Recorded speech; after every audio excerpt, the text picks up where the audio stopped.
एक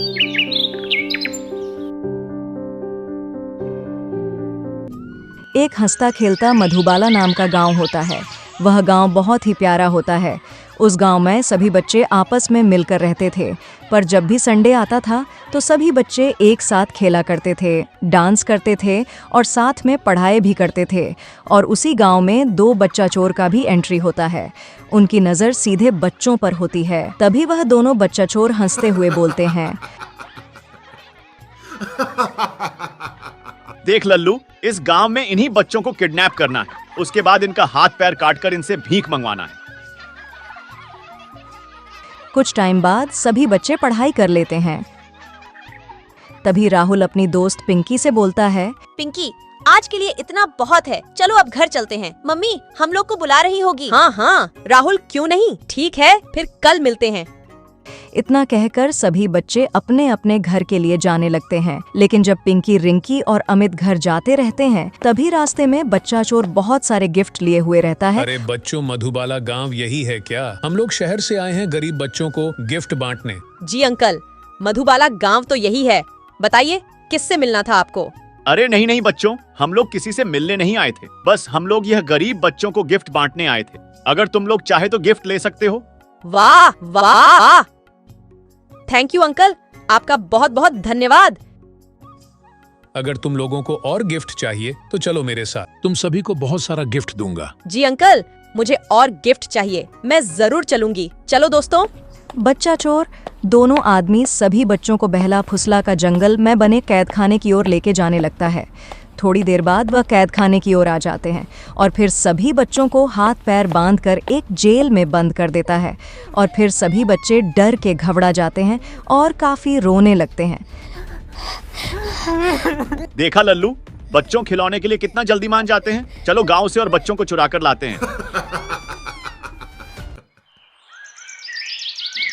अगली सुबह जब दीपक स्कूल के लिए जाता रहता है, तभी दोनों बच्चा चोर रास्ते में खड़ा रहते हैं।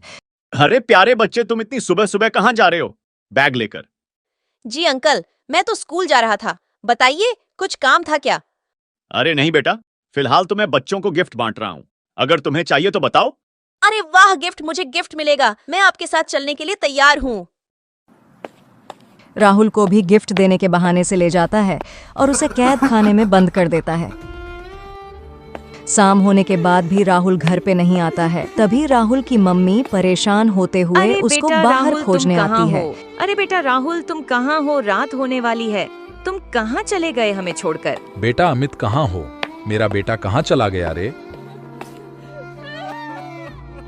अरे रिंकी, पिंकी की मम्मी, आप लोग क्यों रो रहे हैं? आप लोगों के साथ क्या हुआ? राहुल की मम्मी, मेरी बेटी रिंकी के साथ साथ इनके बच्चे भी कल दोपहर से घर पर नहीं आए हैं। अरे अंकल आंटी, कल अमित, पिंकी और रिंकी मेरे सामने ही खेलकर घर की ओर जा रहे थे। हाँ बेटा, उसके बाद वे लोग घर पर आए ही नहीं। लगता है मेरे बच्चों को किडनैप कर लिया। हाँ आंटी जी, हो सकता है कोई किडनैप कर लिया हो। आप चिंता ना करिए, मैं और दीपक बच्चों को जरूर ढूंढ लेंगे। दीपक। तभी दीपक और पीरिया सभी बच्चों खोजने के लिए दौड़ते हुए गांव से जंगल की ओर जाते हैं।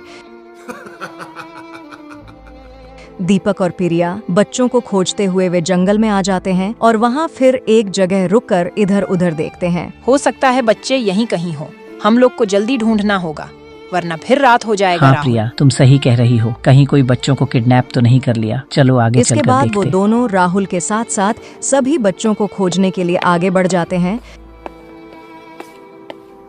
अरे लल्लू, रात काफी हो चुकी है, चलो हम लोग जाकर सो जाते हैं। जो करना है सुबह करेंगे। इतना बोलकर दोनों बच्चा चोर सोने के लिए चले जाते हैं और तभी किसी तरह से दीपक और प्रिया उस कैदखाने में पहुंच जाते हैं जहां पर बच्चों को बांध कर रखा गया था। ये लोग पहुंचते ही देखते हैं कि सभी बच्चों को वहां पे हाथ पैर बांध कर रखा हुआ है। तभी दीपक बोलता है, अरे मेरे दोस्तों, तुम चिंता ना करो, मैं दीपक हूँ, मैं तुम सभी को छुड़ा लूंगा। अरे दीपक भैया, हम लोग को बचा लीजिए, वरना ये किडनैपर हम लोग को हाथ पर कटवा कर भीख मंगवाएगा। तुम लोग चिंता ना करो, कल सुबह ही हम लोग पुलिस को यहाँ पर लेकर आते हैं। दीपक और प्रिया पुलिस को बुलाने के लिए वहाँ से निकल जाते हैं। अब वक्त आ गया है, इन बच्चों को हाथ पैर कटवाकर भीख मंगवाने का क्या बोलते हो? हाँ सर, आप सही कह रहे हैं, जल्दी से काम स्टार्ट करते हैं। ज्यादा समय तक इन बच्चों को यहाँ रखना सही नहीं है। पुलिस कभी भी इन्हें ढूंढते हुए आ सकती है। तभी दीपक और प्रिया जंगल में बने कैदखाने में पुलिस को लेकर आ जाते हैं। उसको देखकर लल्लू काफी डर जाता है और घबरा जाता है। फिर पुलिस वाला बोलता है, अच्छा, तो वो तुम दोनों हो बच्चे चोर जो गांव से बच्चों को चोरी करते हो। चलो अब थाने चलो, तुम लोग का बहुत हुआ। अरे साहब, मुझे माफ कर दीजिए, मुझसे बहुत बड़ी गलती हो गई। मुझे ऐसा नहीं करना चाहिए था। इतनी बड़ी गुनाह की हो कि तुम्हें फांसी भी हो सकता है। समझ गया, चलो अब थाने चलो। पुलिस दोनों बच्चा चोर को थाने में ले जाकर बंद कर देता है। दीपक और प्रिया इधर सभी बच्चों को छुड़ा लेते हैं, जिससे सभी बच्चे काफी खुश हो जाते हैं और फिर उन्हें वापस गांव में ले आते हैं। तभी दीपक बोलता है, तो दोस्तों क्या सीखा आपने? अगर कोई अनजान आदमी हमें कुछ भी दे तो हमें उसे चीज को नहीं लेना चाहिए, वरना हम मुसीबत में पड़ सकते हैं। फिर मिलते हैं, बाय।